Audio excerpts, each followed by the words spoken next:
Let me get myself adjusted here. Before I begin, I would just like to say a hearty thank you to this entire congregation.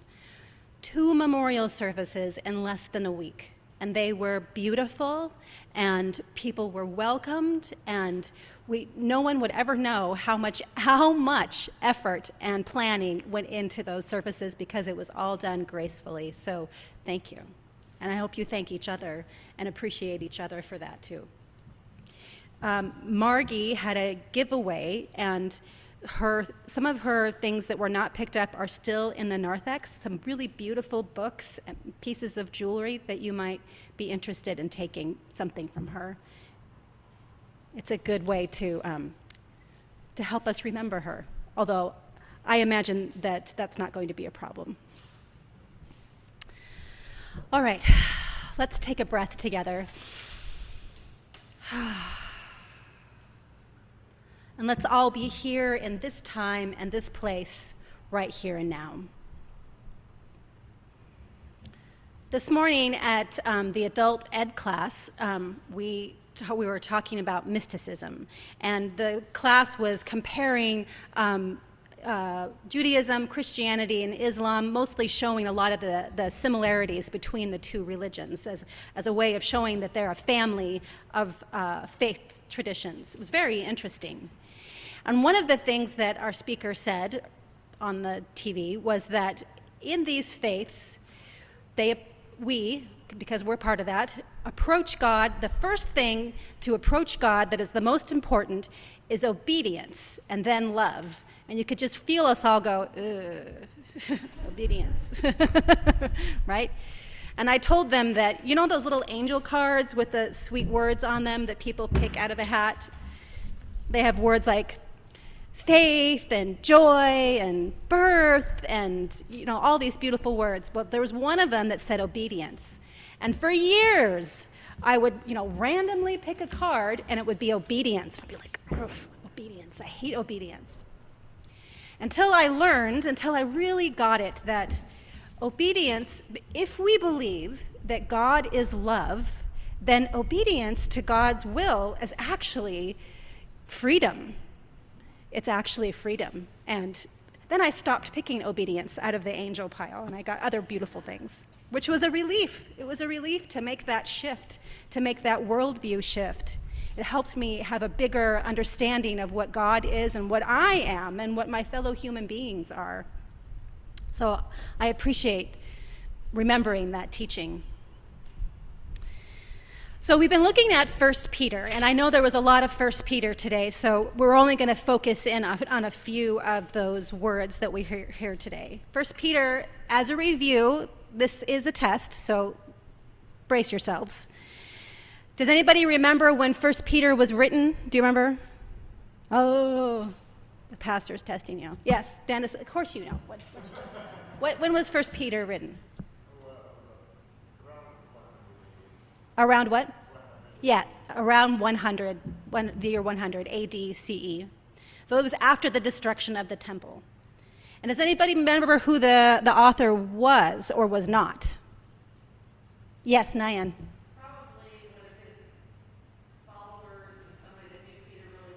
Yes. It was probably not written by the disciple because 1, he would have been really old, and 2, he died in about the year 60. So it was probably a student of his or a disciple, somebody in his tradition, in his emerging Christian tradition. And I have one more question, maybe from this side of the room. Who was this author writing to? Who was 1 Peter writing to? That's a bigger question.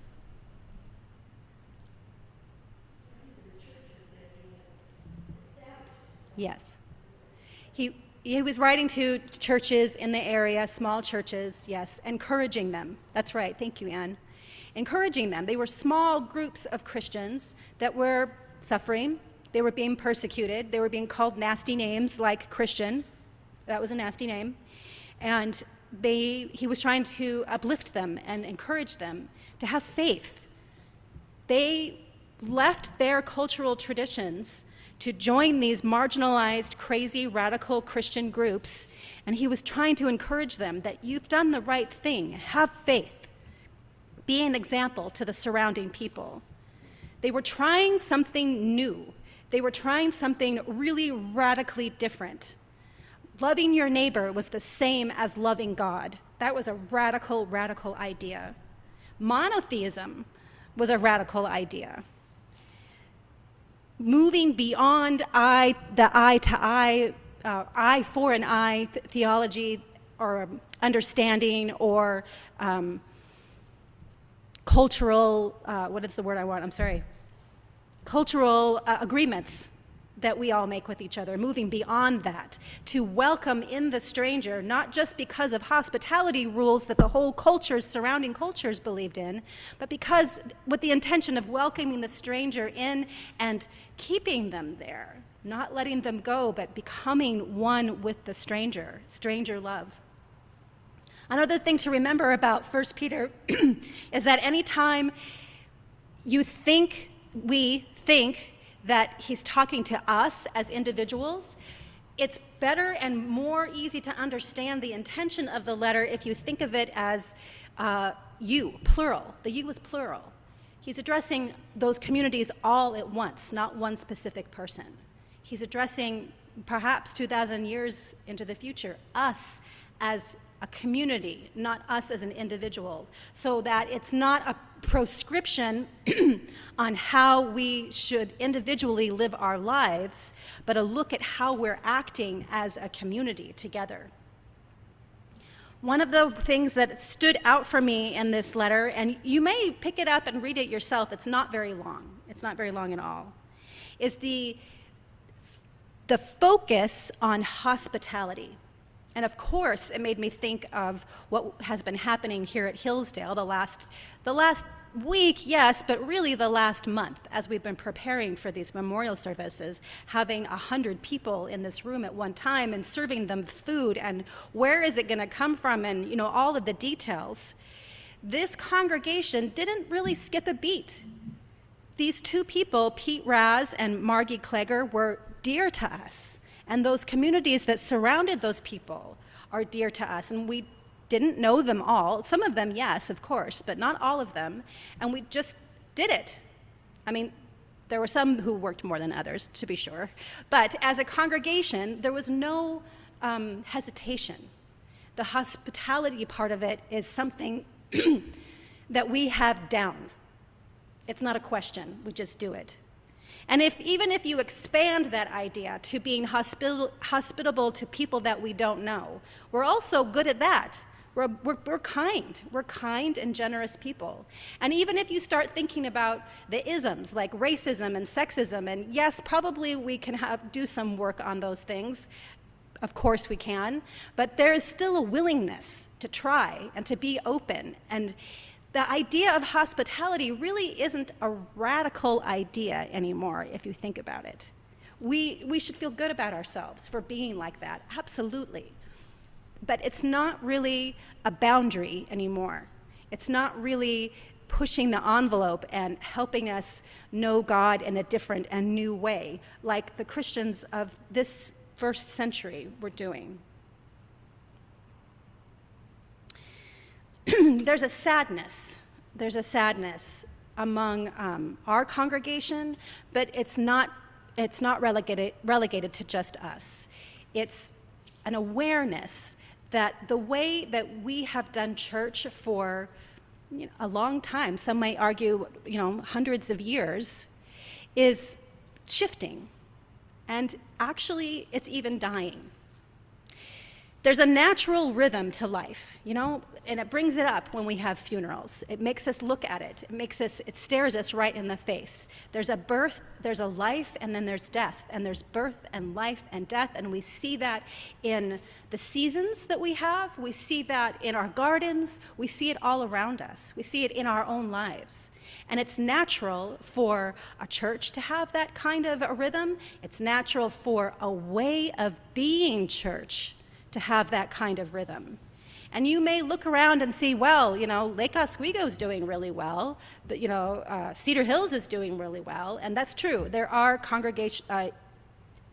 UCC churches that are doing really well.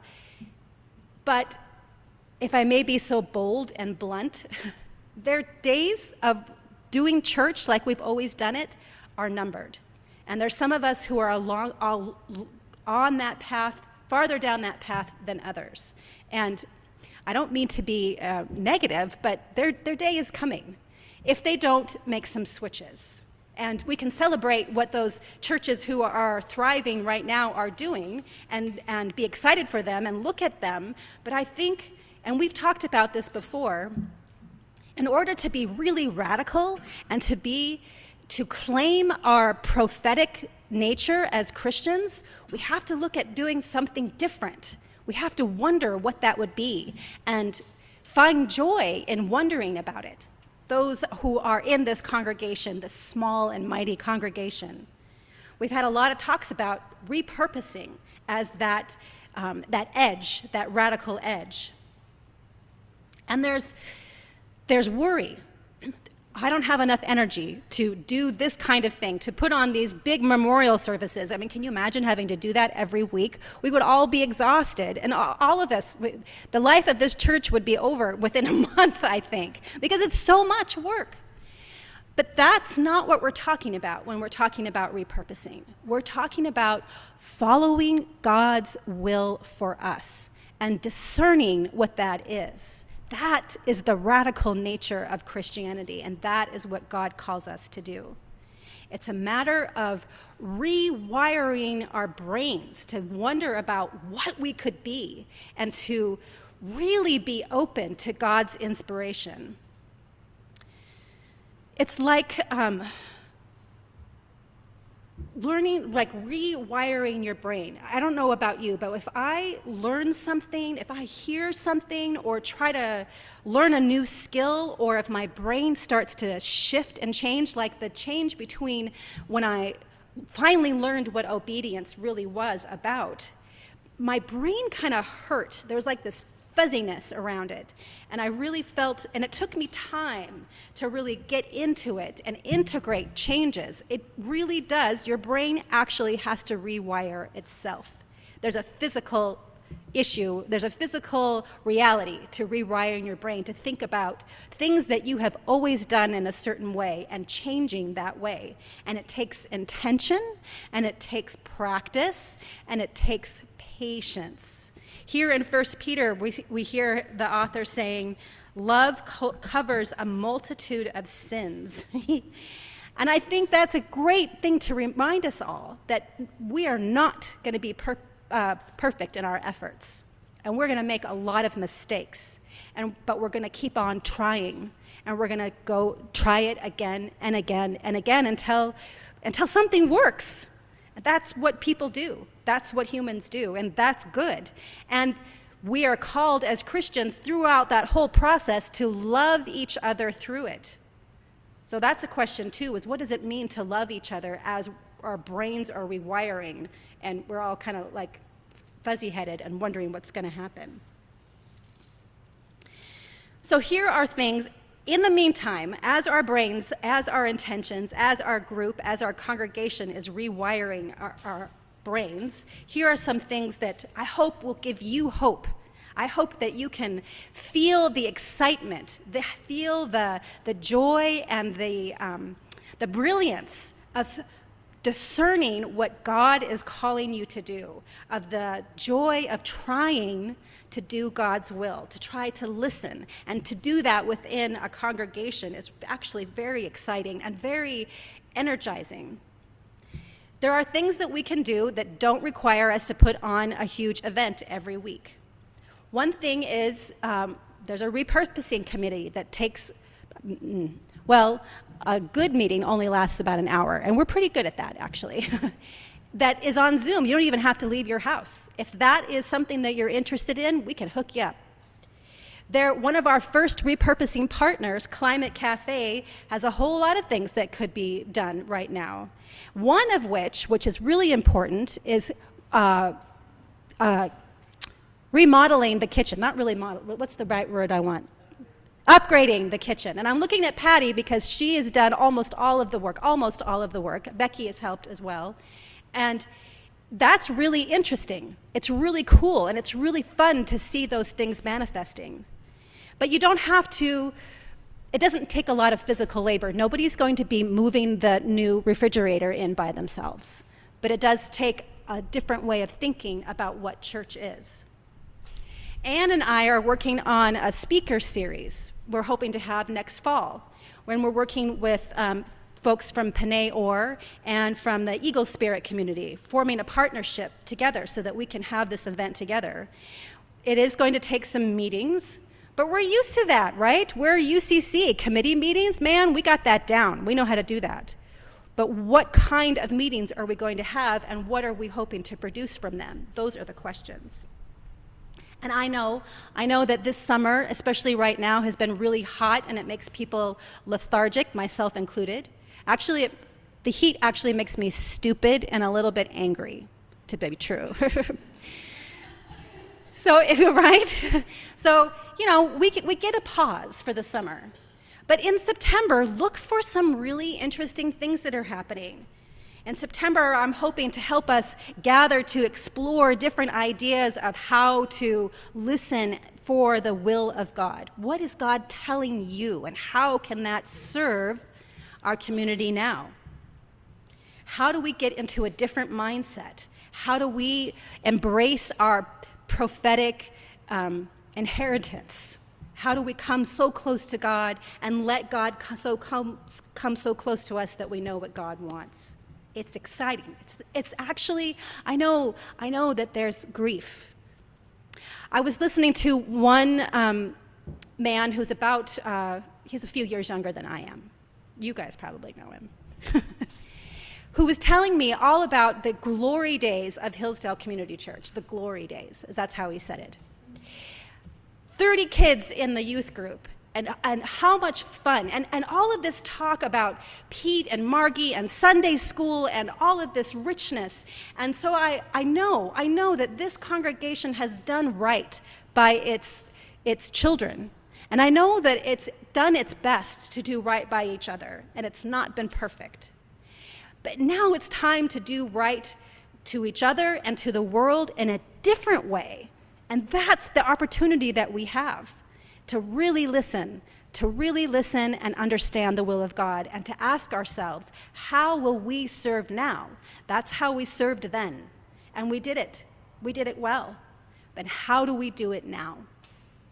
And I hope, again, I'm going to say it again, I'm going to keep on saying it, that I hope you find the excitement and the joy and the wondering that is available because of this opportunity that we have. Okay, so we do have a question of the week, and that is, from where do you serve? And I'd like you to spend just a few minutes, groups of 3, maybe 2. We've got some new folks, so be hospitable, your hospitable selves, and form little groups. And I want you to really think that when you are serving, when you are being hospitable, from which place do you do it? Do you do it from the place where you are aligning your will with God, or does it feel like a burden?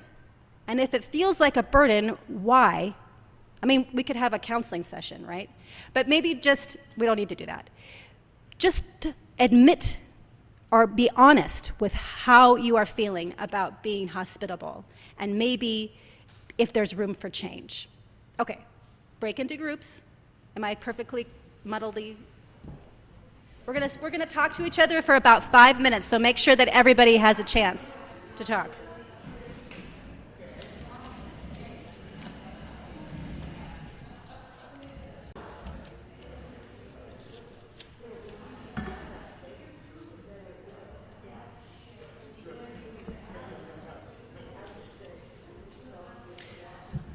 Does anybody have anything they are really want to share with the whole group? Any brilliant insights? You don't have to, it's okay, but I just want to give that opportunity. That's good. That's good. That's good. So there's a lot of feelings about being hospitable, about serving. Some of them are pleasant and some of them are hard. And I would just like to encourage you to remember that God is about love, It's not about shaming ourselves or thinking that we have to do this, like what's that phrase, don't should all over yourself. That's not what we're about. We're about letting God's love move through us and working from that place. So I would like you all to get in a comfortable seated position. We're going to get a little woo-woo here, so put your seatbelts on. Feet flat down, relax your shoulders. You can close your eyes if you'd like. Breathe in. Remember Ruha, the Holy Spirit, is as close to you as your breath. And remember that God is like the sun, radiating down on all of us, permeating every cell, from our bodies to the plants and animals, all of creation, uniting us.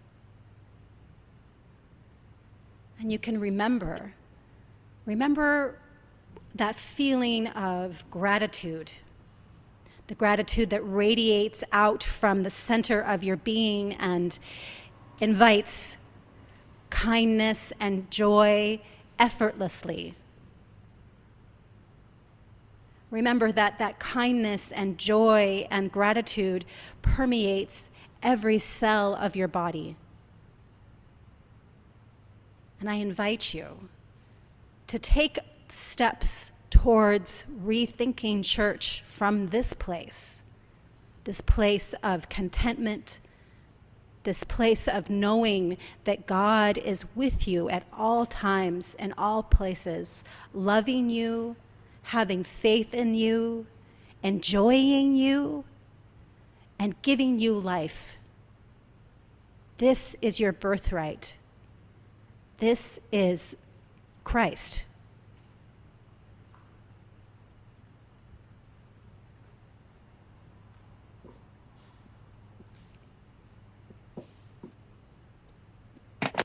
Amen. Let's continue praying.